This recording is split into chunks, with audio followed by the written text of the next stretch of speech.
गरुड़ पुराण अध्याय 2। नमस्कार मित्रों, स्वागत है आपका हमारे आध्यात्मिक चैनल में, जहां हम जीवन के अंतिम पड़ाव को भी एक दिव्य यात्रा में बदलने की विधियां बताते हैं।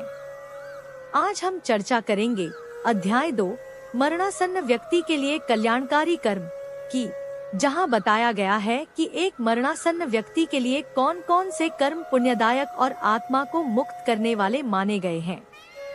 जब कोई व्यक्ति अपने जीवन के अंतिम समय में होता है, तब उसके लिए किया गया हर कर्म आत्मा की शांति और मोक्ष में सहायक बन सकता है। धर्म ग्रंथों में विस्तार से बताया गया है कि इस समय किए गए कुछ विशेष कर्म अत्यंत कल्याणकारी होते हैं। एक, भूमि को शुद्ध करना। मरणासन्न व्यक्ति को लेटाने से पहले भूमि को गोबर से लीपना चाहिए।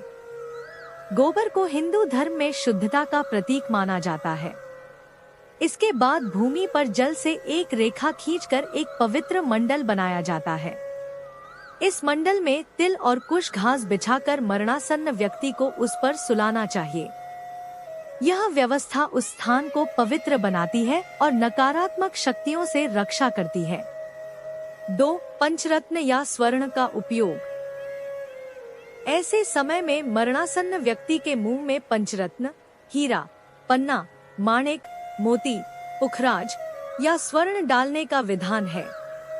माना जाता है कि इससे व्यक्ति के संचित पाप जल जाते हैं और आत्मा मुक्त होती है।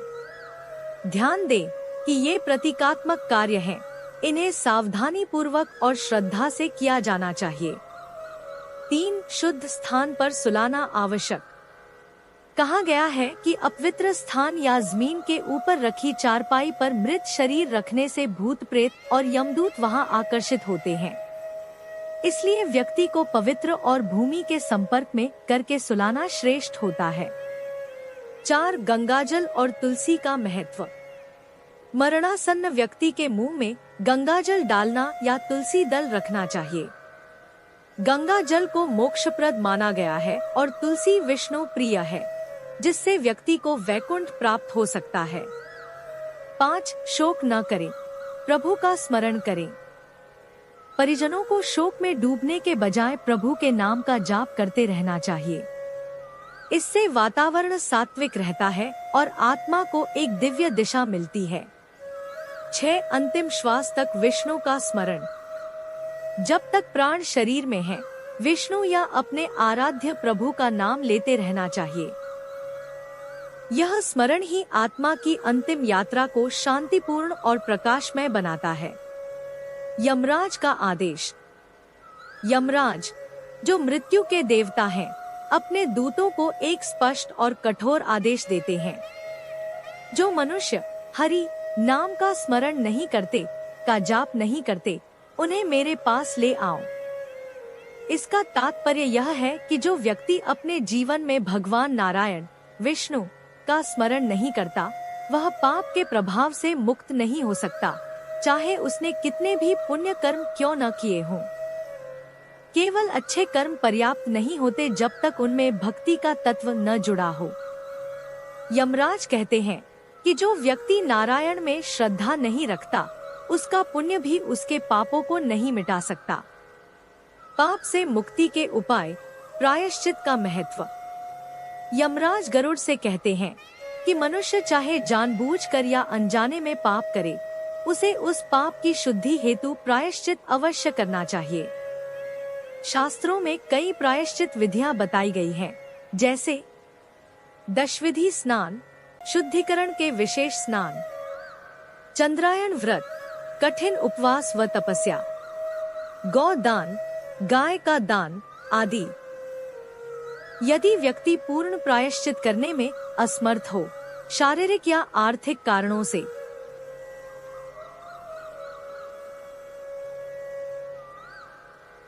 तो कम से कम उसका चौथाई भाग तो अवश्य करना चाहिए। महादान, पाप शुद्धि के श्रेष्ठ उपाय। इसके बाद 10 प्रकार के महादानों की चर्चा की गई है।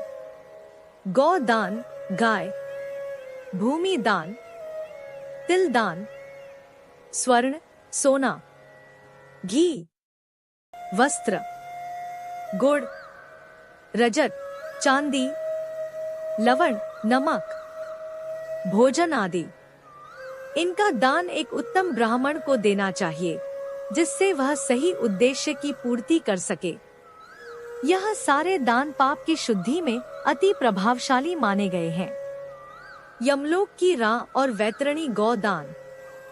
जब आत्मा यमलोक की ओर जाती है तो उसे जिस मार्ग से गुजरना पड़ता है वह अत्यंत कष्टदायक होता है।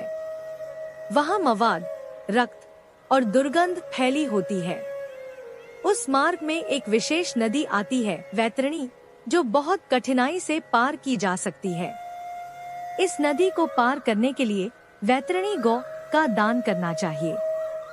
यह गाय विशेष होनी चाहिए, पूरे शरीर में काली और थन भी काले हों। यह दान भी एक योग्य ब्राह्मण को ही दिया जाना चाहिए। पददान का महत्व। पददान का तात्पर्य है जीवन की आवश्यक वस्तुओं का दान, जिससे आत्मा की यात्रा सहज हो सके। इसके अंतर्गत 8 प्रकार की वस्तुएं दी जाती हैं। छत्र, छाता, जूता, वस्त्र, अंगूठी, कमंडलू, आसन, पात्र, भोजन पात्र, भोजन सामग्री। इसके अतिरिक्त तिल पात्र, तिल से भरा पात्र, घृत पात्र, घी से भरा पात्र, शय्या, शयन के लिए बिछावन, और जो व्यक्ति को प्रिय हो वह भी दिया जा सकता है। हे पक्षीराज गरुड़, यमराज कहते हैं कि इस धरती पर यदि कोई मनुष्य अपने जीवन में किए गए पापों का विधिपूर्वक प्रायश्चित कर चुका है और वह धर्मानुसार सभी आवश्यक दान, जैसे वैतरणी गौ का दान, 8 प्रकार के पददान, तिल व घृत, घी से भरे पात्र और शय्या, बिछावन का दान करता है, तो उसे मृत्यु के बाद नरक जैसे कष्टदायक जन्म में नहीं जाना पड़ता, अर्थात उसका पुनर्जन्म नहीं होता, वह मोक्ष की ओर अग्रसर होता है। दान का परलोक में फल। यमराज आगे कहते हैं कि मनुष्य जो भी दान इस लोक में करता है वही उसे परलोक में प्राप्त होता है। जो कुछ उसने दिया होता है वह वहाँ उसके सामने प्रतीक्षा करता है। यहाँ दान का महत्व और उससे मिलने वाले परिणामों को विस्तार से बताया गया है। विशेष दानों के प्रभाव। छत्र, छाता का दान। जो व्यक्ति छत्र दान करता है उसे परलोक के मार्ग में तेज धूप या कठिनाई नहीं होती। उसे एक सुखद छाया प्राप्त होती है, जिससे उसकी आत्मा को शांति मिलती है। पादुका, जूते चप्पल का दान। ऐसा व्यक्ति परलोक की यात्रा घोड़े पर सवार होकर करता है। उसे पैदल चलने का कष्ट नहीं होता और वह सम्मानपूर्वक यात्रा करता है। जल से भरे कमंडलू का दान। इस दान से आत्मा को परलोक की यात्रा में प्यास नहीं सताती। यह आत्मिक शांति और संतुलन बनाए रखता है। वस्त्र और आभूषण का दान। इनका दान करने वाले को यमदूत कोई कष्ट नहीं देते। आत्मा को डर या पीड़ा नहीं होती, वह सम्मान पूर्वक यमलोक में प्रवेश करता है। तिल का दान। सफेद, काले, भूरे। तिल को त्रिविध पापों, मन, वाणी और शरीर के शुद्धिकरण का साधन माना गया है। इनका दान पाप नाशक होता है। संपूर्ण साधनों से युक्त शय्या, बिछावन का दान। यह सबसे बड़ा पुण्य कर्म माना गया है। ऐसा व्यक्ति स्वर्गलोक में 60,000 वर्षों तक इंद्र जैसे भोग भोगता है, यानी अत्यधिक ऐश्वर्य और सुख प्राप्त करता है। यमराज गरुड़ को आगे समझाते हैं कि दान केवल एक कर्म नहीं, बल्कि आत्मा की रक्षा और परलोक की यात्रा को सुगम बनाने वाला दिव्य मार्ग है। वैतरणी से बचने का उपाय। नंदनंदनम मंत्र का प्रभाव।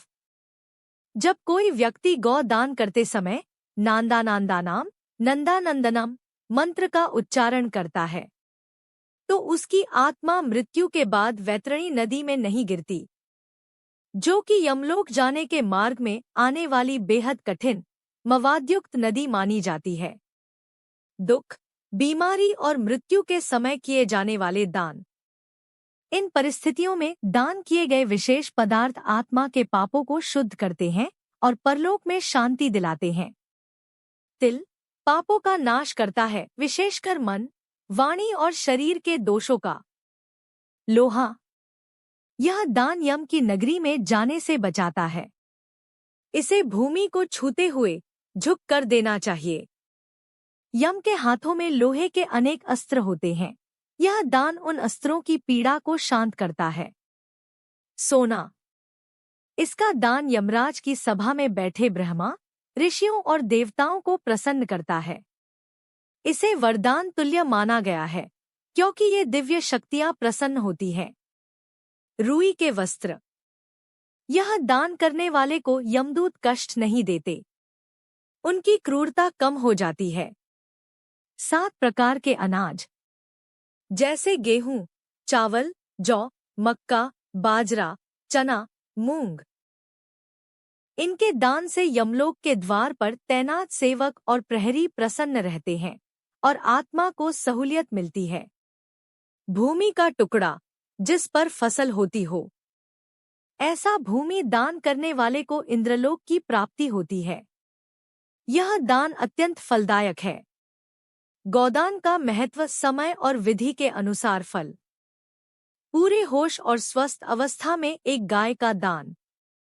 बीमारी की अवस्था में 100 गायों के दान के बराबर होता है और मरणासन अवस्था में की गई गोदान 1000 गायों के दान के बराबर मानी जाती है। इससे स्पष्ट है कि स्वस्थ अवस्था में किया गया दान ही सबसे श्रेष्ठ और शक्तिशाली होता है। गोदान की शुद्ध विधि। एक गाय का दान केवल एक व्यक्ति को ही करना चाहिए। यदि दाता गाय को किसी अन्य के साथ बांटता है या बेच देता है, तो उसका कुल 7 पीढ़ियों तक दुख भोगता है। यानी उस कर्म का दुष्परिणाम बहुत गहरा और दीर्घकालिक होता है।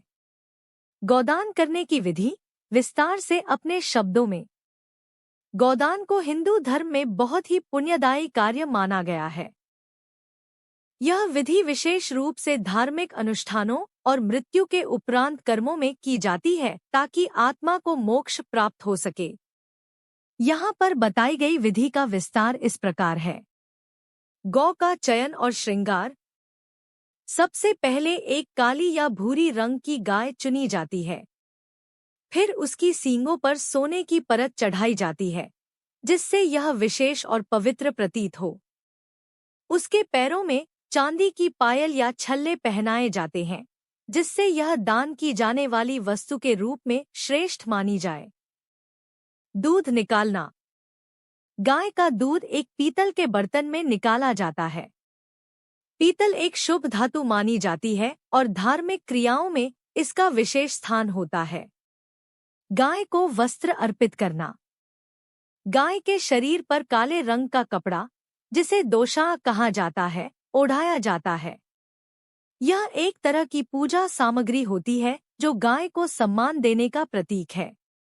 विशेष सामग्री की स्थापना। दूध से भरे बर्तन को ढककर रुई के ऊपर रखा जाता है। इसके पास यमराज की एक छोटी सोने की मूर्ति रखी जाती है। साथ ही एक लोहे का टुकड़ा और घी से भरा पीतल का बर्तन भी रखा जाता है। यह सब गाय के ऊपर सजाकर रखा जाता है ताकि यह संपूर्ण दान पूजन के योग्य बन सके। फट्टा तैयार करना। गन्ने की पौरियों से एक चौकोर फट्टा बनाया जाता है, जिसे रेशमी डोर से बांधा जाता है। इसके बाद जमीन में एक गड्ढा खोदकर उसमें पानी भरा जाता है और यह फट्टा उसमें रखा जाता है। यह प्रतीकात्मक रूप से वैतरणी नदी को दर्शाता है, जिसे पार करना मृत्यु के बाद आत्मा के लिए आवश्यक माना गया है। प्रार्थना और दान। फिर व्यक्ति गाय की पूंछ को पकड़ता है और पैर उस फट्टे पर रखता है। यह प्रतीकात्मक होता है कि आत्मा वैतरणी नदी पार कर रही है। इसके बाद ब्राह्मण को दान दक्षिणा दी जाती है और उसे श्रद्धा पूर्वक प्रणाम किया जाता है। मंत्र और विनती। फिर मंत्रों का उच्चारण करते हुए भगवान विष्णु से प्रार्थना की जाती है कि हे प्रभु, आप सभी प्राणियों के रक्षक और कल्याणकारी हैं। मैं आपके चरणों में यह गाय अर्पित कर रहा हूँ और वैतरणी नदी को नमस्कार करता हूँ। साथ ही गौ माता से निवेदन किया जाता है कि वे देवी शक्ति के रूप में मेरे पापों को दूर करें। गौदान के लिए शुभ समय और स्थान विस्तार पूर्वक अपने शब्दों में। गाय का दान एक अत्यंत पुण्यदायक कार्य माना जाता है और इसे करने के लिए विशेष समय और स्थान का विचार करना चाहिए ताकि उसका पूर्ण फल प्राप्त हो सके। इस विधि में जिन बातों का ध्यान रखना चाहिए उन्हें विस्तार से समझाया गया है। एक शुभ स्थान। पवित्र स्नान स्थलों पर।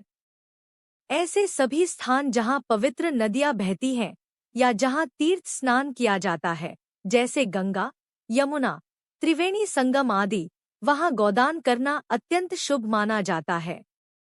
ब्राह्मणों के निवास स्थान।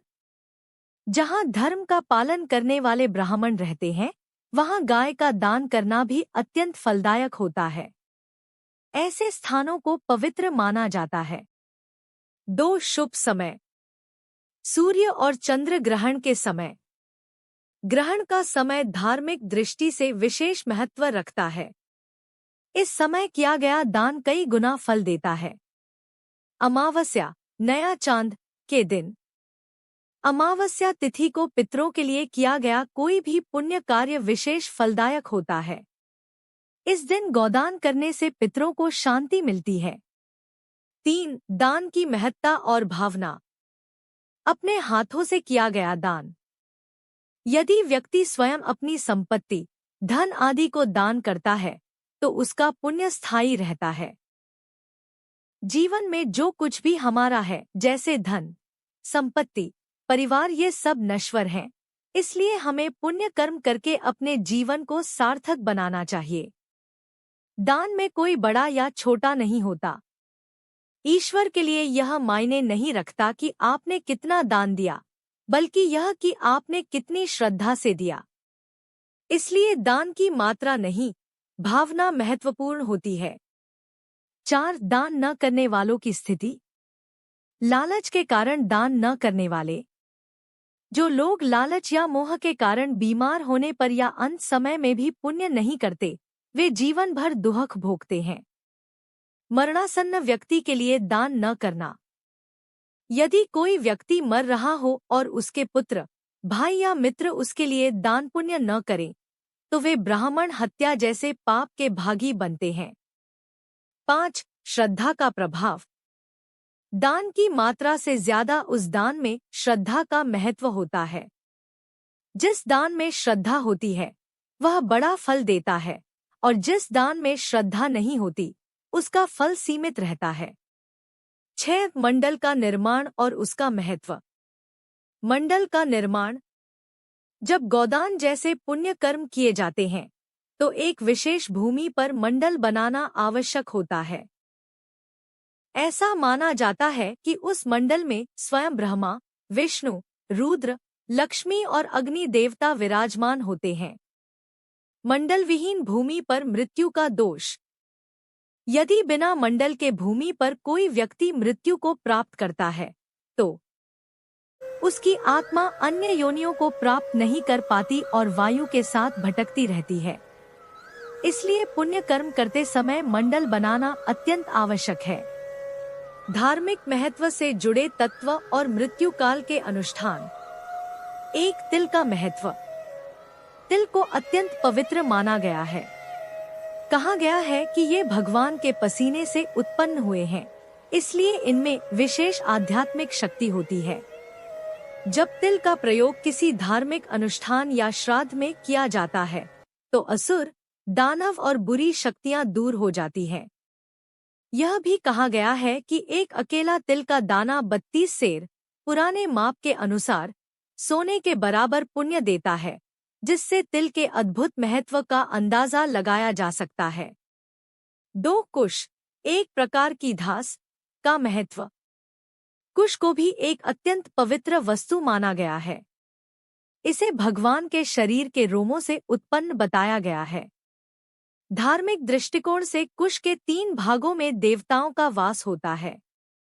जड़ मूल में ब्रह्मा, बीच के भाग में विष्णु और अग्र सिरे में भगवान शिव।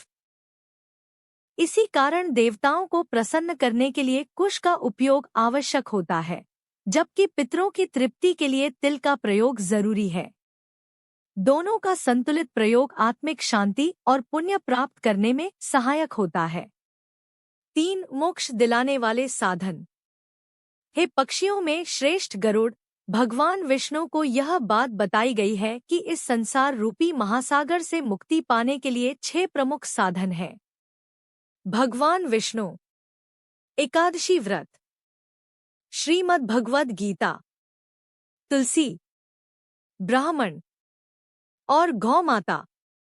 इन सभी के सत्संग, सेवा और स्मरण से मनुष्य को मोक्ष प्राप्त होता है। 4 मृत्यु के समय का पुण्य कर्म। जब कोई व्यक्ति जीवन की अंतिम सांसें ले रहा हो, उस समय उसके दोनों हाथों में कुश रखा जाना चाहिए। इससे व्यक्ति को विष्णु लोक की प्राप्ति होती है, जो मोक्ष का प्रतीक है। 5 लवण रस, नमक का महत्व। श्राद्ध कर्म में नमक को भी महत्व दिया गया है। कहा गया है कि लवण रस पितरों को प्रिय होता है और इसके प्रयोग से स्वर्ग की प्राप्ति हो सकती है। इससे श्राद्ध का पूजन पूर्ण और संतुष्टिदायक होता है। 6 तुलसी और शालग्राम का प्रभाव। तुलसी का पौधा जहाँ होता है, वहाँ का स्थान तीर्थ तुल्य और स्नान योग्य पवित्र स्थल माना जाता है। शालग्राम शिला, भगवान विष्णु का प्रतीक, को पास में रखने से सभी पापों का नाश होता है। ऐसे घर में यमराज के दूत प्रवेश नहीं करते, यानी वहाँ मृत्यु भय, कष्ट और अशांति नहीं होती। 7 सूतक पाठ का महत्व। मृत्यु के बाद सूतक, धार्मिक ग्रंथों के अनुसार मृत्यु और जन्म के बाद किया जाने वाला कर्मकांड का विधिपूर्वक पाठ करना चाहिए। इससे आत्मा को शांति मिलती है और मृत्यु एक मोक्षदायक अनुभव बन सकती है, न कि दुखदायी। मृत्यु के बाद की धार्मिक विधियां और उसका महत्व। मृत्यु एक निश्चित सत्य है, लेकिन हिंदू धर्म में इसे केवल अंत नहीं माना जाता, बल्कि आत्मा की एक नई यात्रा का आरंभ माना गया है। इस यात्रा में कुछ विशेष धार्मिक कर्म किए जाते हैं, ताकि मृत व्यक्ति की आत्मा को शांति और मुक्ति मिल सके। नीचे दिए गए बिंदुओं को सरल शब्दों में और विस्तार से समझाया गया है। 1 शोक न मनाकर धर्म अनुसार क्रिया करना। जब किसी का देहांत होता है, तो तुरंत रोना धोना या अत्यधिक शोक नहीं करना चाहिए। इसके स्थान पर शांति और धैर्य के साथ धार्मिक प्रक्रिया आरंभ करनी चाहिए। पुत्र को सिर मुंडवाना चाहिए, यानी अपने बाल उतरवाकर संयम और त्याग का प्रतीक बनना चाहिए। नए वस्त्र धारण करने चाहिए, जो शुद्धता और शुभता का संकेत है। इसके बाद प्रियजनों के साथ मिलकर मृत शरीर को स्नान कराना चाहिए, जिससे आत्मा की यात्रा का प्रारंभ पवित्रता से हो। 2 शरीर के अंगों में सोने की शलाकाएं रखना। शव को स्नान कराने के बाद शरीर के विशेष अंगों जैसे मुख, नाक के छिद्र, नेत्र, आंखें, कान, लिंग, ब्रह्मरंध्र, सिर का शीर्ष भाग, इन सब स्थानों पर सोने की छोटी छड़ियां, शलाकाएं रखी जाती हैं। यह प्रक्रिया मृत आत्मा को दिव्य शक्ति प्रदान करने तथा उसके पवित्र शरीर को सम्मान देने के लिए की जाती है। 3 वस्त्रों से शव को ढकना और पूजन। शव को 2 शुद्ध वस्त्रों से ढका जाता है। यह शरीर की मर्यादा और श्रद्धा का प्रतीक है। इसके बाद कुमकुम और अक्षत, सावधान से पूजन किया जाता है, जिससे मृत आत्मा को सम्मानपूर्वक विदा किया जा सके। 4 परिवार और स्त्रियों द्वारा पूजन व परिक्रमा। घर की बहू और अन्य स्त्रियां मृत शरीर की परिक्रमा करती हैं और पूजा करती हैं। मरण स्थल जहां मृत्यु हुई पर चावल की खीर, लाई अर्पित की जाती है। इससे धरती माता और दिव्य शक्तियां प्रसन्न होती है और मृत आत्मा की गति सुगम होती है। 5. पुष्पों से सजाकर अंतिम यात्रा। शव को फूलों की माला से सजाया जाता है, जिससे अंतिम यात्रा सुंदर और शांतिदायक बनती है। फिर परिवार के लोग, विशेषकर पुत्र और बंधुजन मिलकर शव को घर से बाहर द्वार तक ले जाते हैं। 6. पुत्र का कर्तव्य कंधा देना। इस समय पुत्र को स्वयं अपने मृत पिता के शव को कंधा देना चाहिए। यह एक अत्यंत पुण्य कर्म माना गया है। ऐसा कहा गया है कि यदि मृत व्यक्ति को मोक्ष न मिल रहा हो तो उसका पुत्र उसे नरक से भी उबार सकता है।